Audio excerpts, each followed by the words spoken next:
So hello guys. So ngayon meron tayong i-unbox na naman na item. So this is the Asus TUF Gaming F15 gaming laptop.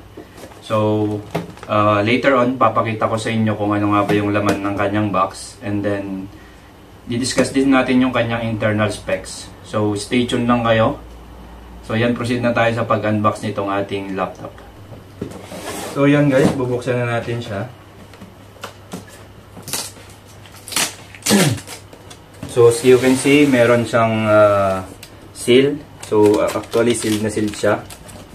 So yan. And then kung titignan nyo guys, sobrang secure ang kanyang packaging. So kudos sa ating Asus brand. So ito yung entrada niya pag bilhin na nyo ng laptop. So makikita nyo, fully pack lahat ng laman ng kanyang box. So first na ating titingnan is itong first na box niya. So ito guys. So I think ang laman nito is ito yung actual na laptop. So check natin. So as you can see, this is the Asus TUF Gaming laptop. So ang kanyang model number is F15.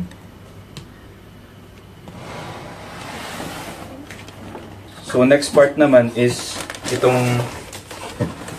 guys. So malupit yung Asus since may pa-freebies siyang laptop bag. So as you can see, kulay black siya. And then ito guys, pwede yung paglagyan ng kanyang charger as well as yung kanyang mouse. So sa loob, kasyang-kasya dito yung laptop. And then so next guys is andito yung kanyang power adapter. Yan. So kasama niya rin dito yung kanyang charger. So ito guys, yung kanyang charger. So ayan.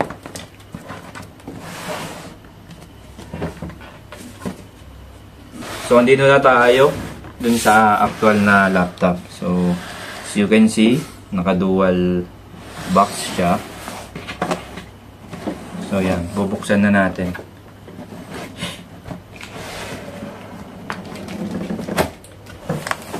So ayan guys, ito yung actual na itsura ng laptop. So may laptop cover siya, and then may pa-freebies na sticker siya from Asus din. So normally naman ang Asus sa mga product nila is nagbibigay sila ng mga pa-free stickers, not only sa laptop but as well as sa kanilang mga motherboards and kahit sa anong mga gadget na kanilang nilalabas. So yan guys, check na natin tong laptop. So ito yung laptop niya itself. Mayroon na natin siya titignan. Check muna natin tong isa. So ito guys, meron siyang warranty card. Yan. Normally, warranty card may kasama siyang user guide. So user guide, dito natin i-check kung may mga hindi tayo alam dun sa laptop. Pwede natin tong maging guide para ma-resolve yung issue ng laptop. So bahala na kayong mag-browse ng kanyang manual. Nandyan naman lahat, or lahat naman is searchable na online. So search lang nyo lang online kung may mga tanong kayo. So dito guys, magpa-free na, I think this is a computer mouse. So yan, check na natin kung anong kanyang laman.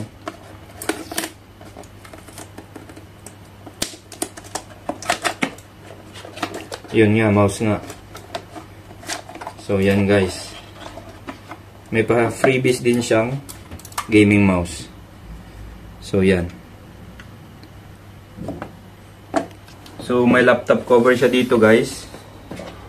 And then yan, lalabas ko na siya. So yan. Yan na yung actual na itsura ng laptop guys. So as you can see is napaka aesthetic ng kanyang dating guys. So sa laptop na to, sa kanyang mga ports. So, meron siyang USB. I think this is a USB 3.0 since gaming laptop naman ito. So, I think this is a USB 3.0. And then, meron din siyang Type-C na port. Yung Ethernet port. And then, nandito rin yung kanyang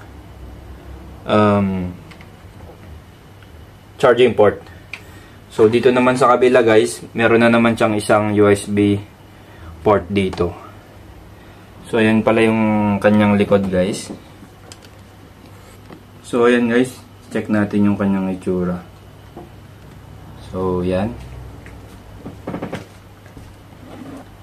Yan nga pala yung actual na itsura ng laptop.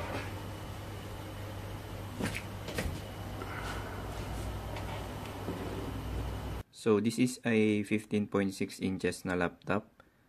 And then, sabi niya dito sa kanyang sticker, it has 144Hz adaptive sync. So, I think kaya niyang isupport ang 144Hz na refresh rate. So, sabi niya dito sa kanyang sticker sa harapan, meron siyang 84 blade arc flow fans and 3 fan outlets. Meron din siyang MUX switch. Wi-Fi 6 adapter na din siya. Meron siyang two-way all noise cancelling or cancellation. Meron din siyang RGB backlight keyboard. And then military standard durability. So, quality din siya.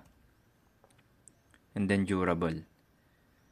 HDMI supported na din siya. And then ang kanyang processor ay Intel i5. Ang kanyang video card is Nvidia GeForce RTX. Ngayon guys, is magpuproceed naman tayo dun sa kanyang internal specs. Later on, bubuksan natin tong laptop and then i-check natin kung ano nga ba yung specs nito. So yan, proceed na tayo dun guys.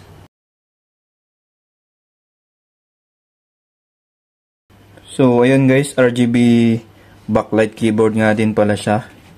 So nagpapalit yung kanyang mga ilaw.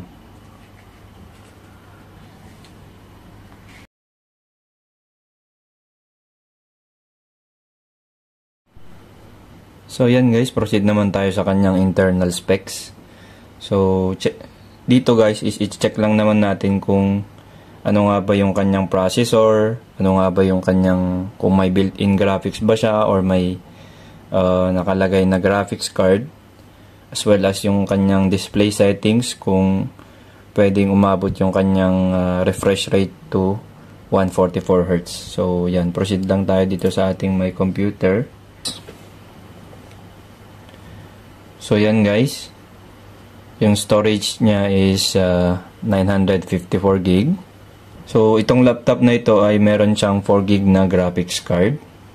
Meron din siyang 16 GB na RAM.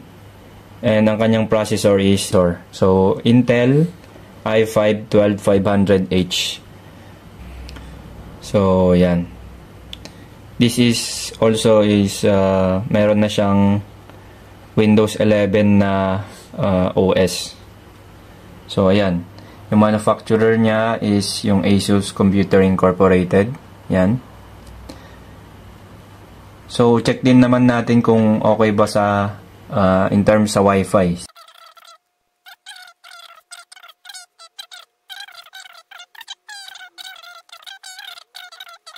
Check naman natin kung pwede siyang, yung kanyang refresh rate is pwedeng mag 144Hz. So punta lang tayo dito sa kanyang system. And then yan. So punta tayo dito sa advanced display. So as you can see guys, yan. Yung kanyang refresh rate ngayon na nakaset is 144Hz. So sa mga mahilig maglaro dyan, advisable itong laptop na ito.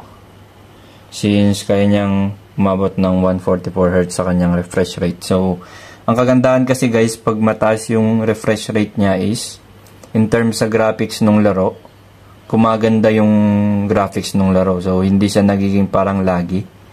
Parang actual pa yung itsura niya is parang nasa actual na. Andun ka sa actual na laro. So ayan guys, bahala na kayong mag-check nung kanyang mga ibang mga settings. So explore nyo lang yung laman nung actual na internal specs nung laptop. So ayun lang. So overall, I suggest this laptop for gaming, not only for gaming as well as for AutoCAD na trabaho, pang work from home na trabaho, since may graphics card na siya. Good siya for video editing, for work from home na gumagawa ng mga plans, like sa mga architects, sa mga engineers. Maganda siyang laptop since kaya niyang i-hold yung mga mabibigat na application. So ayun guys, I hope na nakatulong tong video na to. Thank you for watching. Bye bye.